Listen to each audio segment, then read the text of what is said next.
नमस्ते दोस्तों, आपका स्वागत है शून्य चैनल में। और मैं हूं आपका होस्ट और दोस्त पावन दक्षिणी।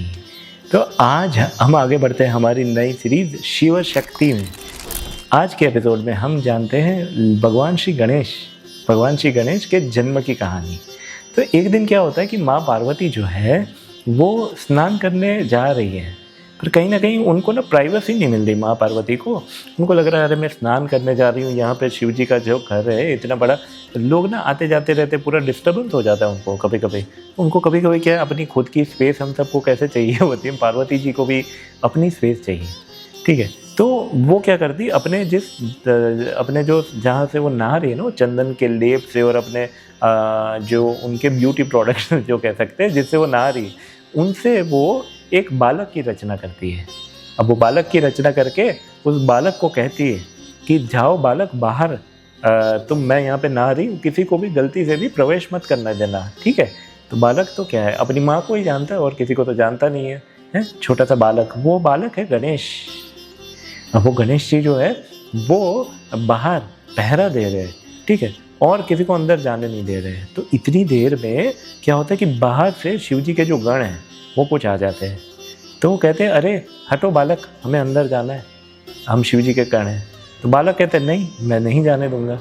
तो गण अपना बल प्रयोग दिखाने की कोशिश करते हैं। जैसे वो बालक को ज़बरदस्ती से हटाने की कोशिश करते हैं, अब गणेश जी जो है वो स्वयं शक्ति के, माँ पार्वती के पुत्र है उनके सामने थोड़ी कोई गण टिक सकते हो, बालक हर किसी को हरा देता है।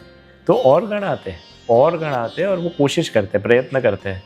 तो गणेश जी उनको भी हरा देते। तो धीरे धीरे बड़े सब में अचानक से कौतूहल हो जाता है कि ये क्या हो गया।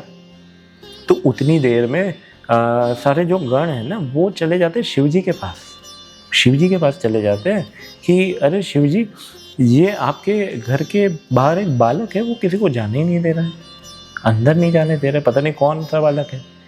तो शिव जी जो है वो कहते हैं अरे कोई बात नहीं, उसको हटा दो। तो बोल रहे हमने सबने गणों ने कोशिश की, किसी से नहीं हट रहा है, बालक बड़ा ही शक्तिशाली है तो शिव जी कहते ऐसा कैसा बालक है भाई। तो उस टाइम पे शिव जी के साथ ना ब्रह्मा भी बैठे होते हैं। तो ब्रह्मा कहते कोई बात नहीं, बालक ही तो है, मैं जाता हूँ बालक से प्यार से बात करके आता हूँ, बालक को हटा देता हूँ। तो ब्रह्मा जी जो है वो जाते हैं। तो ब्रह्मा जी जाते हैं, छोटे से गणेश होते हैं, एक दिन के ही बालक है ना, छोटे से, अभी तो जन्म हुआ। तो वो किसी को ब्रह्मा विष्णु महेश उनको क्या पता भाई, बालक तो सिर्फ अपनी माँ को ही जानता है, एक छोटा बालक जो होता है। तो ब्रह्मा जी जो है वो आते हैं और वो कहते हैं बालक हट जाओ, यहाँ पे ये शिव जी का घर है, ठीक है। तो बालक कहता है मेरी माँ है अंदर, उन्होंने मुझे स्ट्रिक्ट इंस्ट्रक्शन दिए, मैं नहीं जाने दूंगी।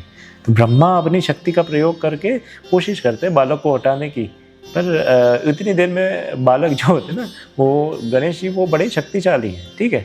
तो ब्रह्मा जी कोई युद्ध लड़ने वाले देवता तो है नहीं, तो वो क्या करते हैं, ब्रह्मा की दाढ़ी खींच के थोड़े से काट देते हैं ब्रह्मा जी की दाढ़ी खींच देते हैं। तो ब्रह्मा बड़े ही अचंभित हो जाता है कि साला मैं ब्रह्मा हूँ, मेरी भी कोई इज्जत होती है, मेरी दाढ़ी खींचने वाला बालक पता नहीं कहाँ से आ गया, सुन तो रहा नहीं, बल से प्रयोग से हट नहीं रहा है। तो ब्रह्मा जी चले जाते हैं शिव जी के पास। तो उतनी देर में कार्तिकेय वहाँ पे बैठे होते हैं, शिव जी के बड़े बेटे। वो कार्तिकेय बड़े गुस्से हो जाते हैं कि ब्रह्मा की दाढ़ी खींचने वाला, वो भी हमारे घर में, ऐसा कौन सा बालक है। तो कार्तिकेय तो क्या है, युद्ध के देवता है, शिव जी के, माँ पार्वती के पुत्र हैं। वो जाके उस बालक को बोलते हैं मैं हटा के आऊँगा। तो कार्तिकेय जैसे हटाने जाते हैं ना, तो उन दोनों में एक युद्ध हो जाता है, गणेश जी और कार्तिकेय जी में। और ये युद्ध एकदम, मतलब सब लोग इकट्ठे हो जाते हैं भाई, यहाँ पे एकदम भयंकर प्रचंड युद्ध शुरू हो जाता है। पर कार्तिकेय तो गॉड ऑफ वॉर है, शक्तिशाली है, पर गणेश जी जो है ना वो सर्वशक्तिशाली। गणेश जी कार्तिकेय को भी पछाड़ देते हैं, कार्तिकेय को भी हरा देते हैं। तो ये खबर जब शिव जी के पास पहुंचती है तो शिव जी बड़े ही खुश हो जाते हैं, बोलते कि ये ब्रह्मा की दाढ़ी खींच दी, ये कार्तिकेय को हरा दिया, ये कौन सा बालक है भाई, ये कौन है, हम जाके स्वयं, मैं जाके देखूंगा। शिव जी जाते हैं स्वयं और बालक को हटने के लिए कहते हैं, बालक हट ही नहीं रहा है। तो उतनी देर में शिव जी को बड़ा ही गुस्सा आ गया कि भाई मेरे बेटे को मेरे घर में मार देने वाला कौन सा बालक है। तो सीधा शिव जी अपना त्रिशूल निकाल के उसका एक प्रहार में बालक का गला काट देते हैं। अब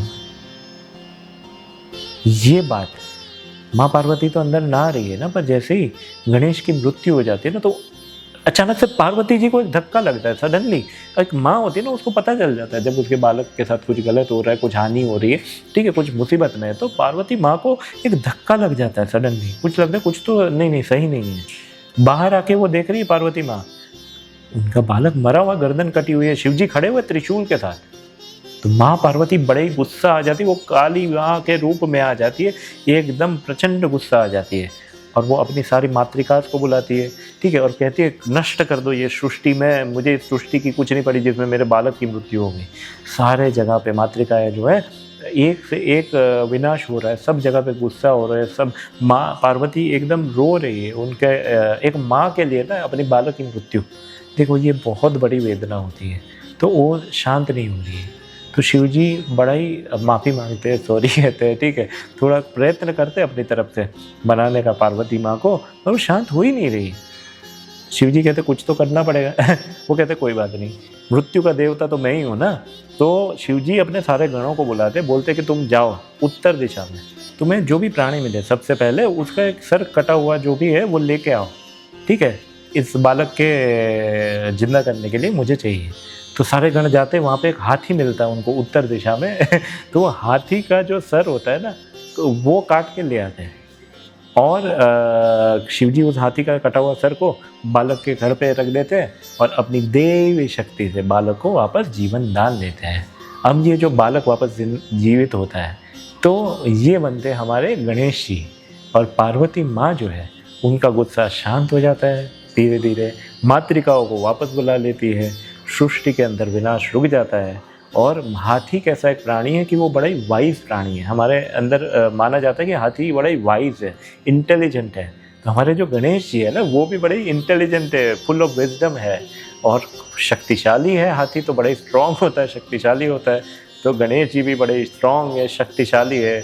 और हम सबको पता है भैया हाथी को भोजन भी बहुत प्रिय होता है, तो गणेश जी भी कहीं ना कहीं उनको भी अपने मोदक जो है बड़े ही प्रिय है। पर गणेश जी की जो सर्जन है वो शिव और शक्ति के बेटे कैसे बने? वो ऐसे बने, जो उनका गढ़ है वो माँ पार्वती ने बनाया है और उनका जो सर है हाथी का वो शिव जी ने लगाया है। इसलिए हमें गणेश जी भगवान शिव के पास भी ले जा सकते हैं और माँ पार्वती के पास भी ले जा सकते हैं। तो गणेश जी के सर्जन की ये कहानी सुन के आपसे आशा करते हैं आपको कुछ आनंद आया हो, आपको आज कुछ नया सीख मिला हो। अगर हम भी गणेश जी की पूजा करें तो हमें भी विजडम भी मिलेगी, इंटेलिजेंस भी मिलेंगी और स्ट्रेंथ भी मिलेगी गणेश जी जैसी। नीचे कमेंट में ओम नमः शिवाय, श्री गणेशाय नमः ऐसा कुछ लिख के हमारा मनोबल बढ़ाइए। ये वीडियो और लोगों के साथ शेयर कीजिए और हमारा चैनल शून्य को सब्सक्राइब कीजिए। आपसे मिलते हैं अगले एपिसोड में शिव शक्ति के। ओम नमः शिवाय, ओम नमः शिवाय, ओम नमः शिवाय।